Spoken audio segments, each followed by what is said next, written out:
Mia Young, aka Mia X, born January 9th, 1970. When people speak about No Limit's rise, today's feature, Mia X's name, doesn't always echo as loudly as it should.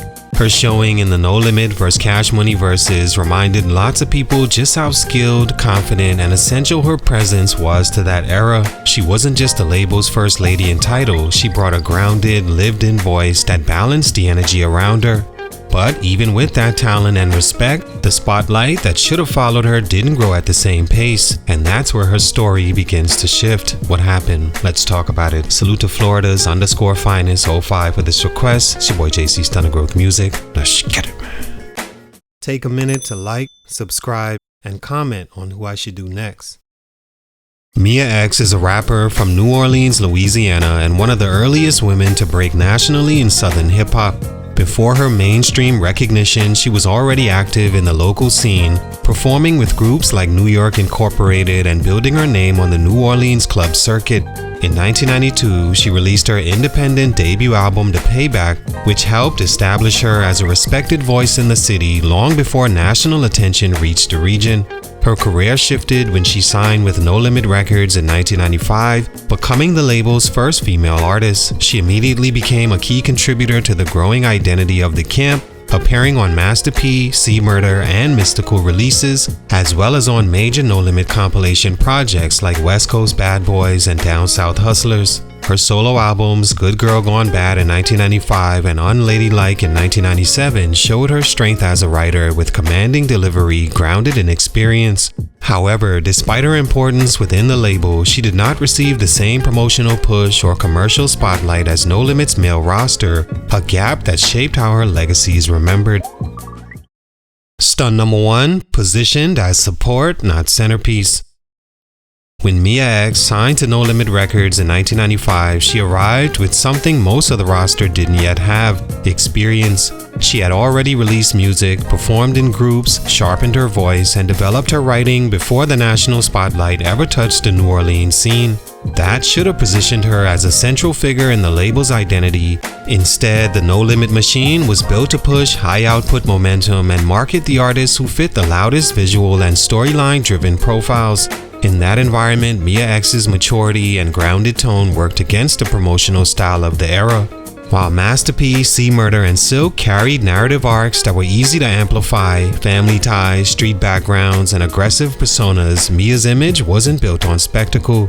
She didn't lean into sexual marketing, glossy cover aesthetics, or exaggerated personas. Her appeal came from being real, relatable, and confident, which played extremely well on records, but didn't generate the kind of buzz labels relied on to elevate someone into the public consciousness during the 90s.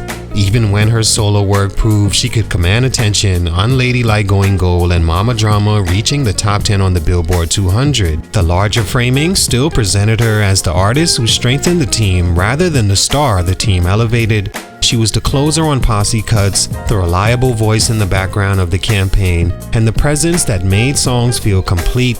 Audiences absorbed that placement and internalized it. So when conversations today revisit No Limit's rise, Mia X is often remembered as important, but not always as central, not always credited. The recent Versus performance reminded people of how powerful her presence really was, but also highlights how long she spent overshadowed by the machine she helped hold up at a time there really was no blueprint in how to. That gap between contribution and positioning is the first major reason her legacy never expanded to the scale her talent warranted. Stunt number 2, real life hit harder than the industry. As No Limit's run began to slow toward the early 2000s, Mia X was dealing with responsibilities and losses that existed entirely outside of music. Her mother was diagnosed with cancer, and Mia stepped into the role of caretaker with the kind of presence that leaves little room for career maintenance. That meant long stretches away from the studio, away from touring, away from the consistency needed to remain visible in an industry that moves quickly. When her mother passed, the loss changed the emotional landscape of her life, and not long afterward, her father passed as well. In later interviews, Mia X spoke about losing more than a dozen family members in a relatively short span. That type of grief doesn't just interrupt momentum, it alters the way a person shows up in every part of their life. Meanwhile, the business around her was shifting. No Limit was no longer the high-energy engine it had been just a few years earlier, after key producers and collaborators had moved on, and the label's place in the culture was being challenged by new waves in Southern rap. So even if she had tried to return fully, the machine that helped support her music was changing shape, and without that infrastructure, visibility becomes much harder to sustain. Then came another fight entirely. Years later, Mia X revealed she had been diagnosed with uterine cancer, beginning a personal battle that required physical strength, emotional resilience, and time focused solely on survival and healing. Recording an album, shooting visuals, promoting a rollout, those are luxuries when your body is in a fight of its own. None of these circumstances reflect a lack of hunger, drive, or talent. They reflect life happening at a scale that overshadows career ambition. The music industry rewards constant presence. Mia X was forced into absence for reasons that were real, unavoidable, and deeply human. And once momentum breaks, even the most respected voices often struggle to re-enter a landscape that rarely waits for anyone. Stunt number 3, when the sound shifted, the window closed. By 1999, the ground under Southern rap was moving. No Limit's release calendar was still heavy, but the sound that once felt unstoppable began to feel static to broader audiences. A major shift came when Beats by the Pound left the label in 1999, taking the core producers who had defined much of No Limit's identity.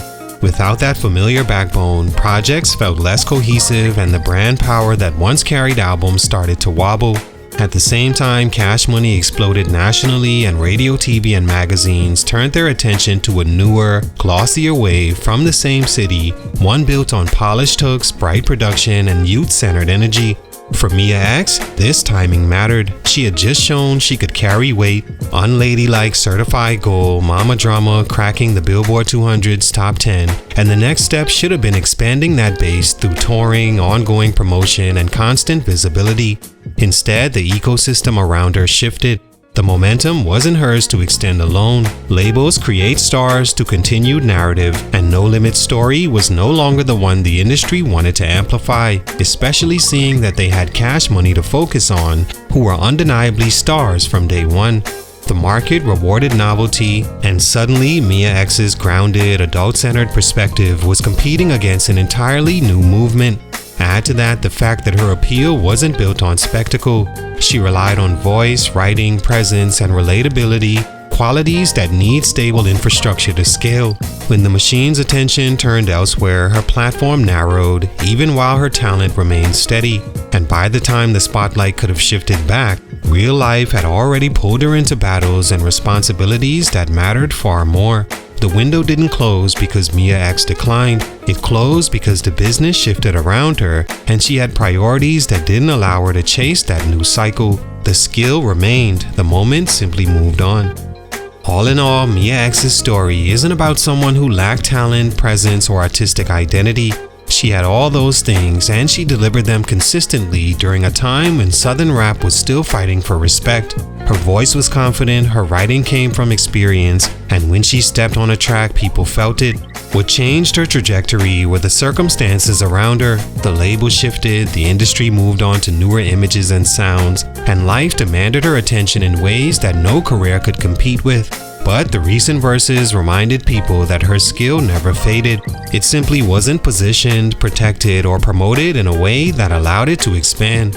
Mia X remains one of the most respected women to come out the South, not because she chased spotlight, but because she earned her place through real presence. And sometimes that kind of legacy takes longer to be recognized, but it ages stronger than hype ever does. Salute, much respect, but for these reasons, her growth was stunted. It's your boy JC Stunted Growth Music, and I'm out.